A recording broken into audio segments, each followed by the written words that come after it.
আচ্ছা অরণ্যবাবু, আমরা তো সবাই জানি আপনি শিয়ালদের নিয়ে গবেষণা করছেন। তো এতদিন পর্যন্ত আপনি কত রকমের শিয়াল দেখেছেন সে সম্পর্কে আমাদের দর্শকদের যদি কিছু বলেন। দেখুন, যে শিয়াল প্রাথমিকভাবেই শিয়াল সে হলো ইনিশিয়াল। এবার তাদের মধ্যেও বিভিন্ন রকম ভাগ রয়েছে। যেমন যে শিয়াল সম্ভাবনাময় শিয়াল সে হলো পোটেনশিয়াল শিয়াল, অথচ ভাবগতিক অন্যরকম সে আর্টিফিশিয়াল। টাকা ছাড়া কথা বলে না যে শিয়াল সে কমার্শিয়াল। বাড়ি বানিয়ে বাস করে যে শিয়াল রেসিডেন্সিয়াল।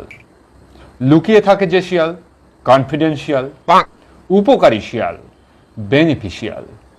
অত্যন্ত গুরুত্বপূর্ণ শিয়াল ক্রুশিয়াল। রূপচর্চা করে যে শিয়াল ফেসিয়াল।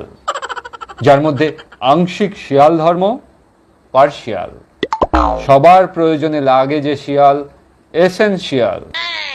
শিয়ালদের বিচার করে যে শিয়াল জুডিশিয়াল। শিয়াল সমাজে প্রভাবশালী শিয়াল ইনফ্লুয়েন্সিয়াল। আরও গবেষণা চলছে।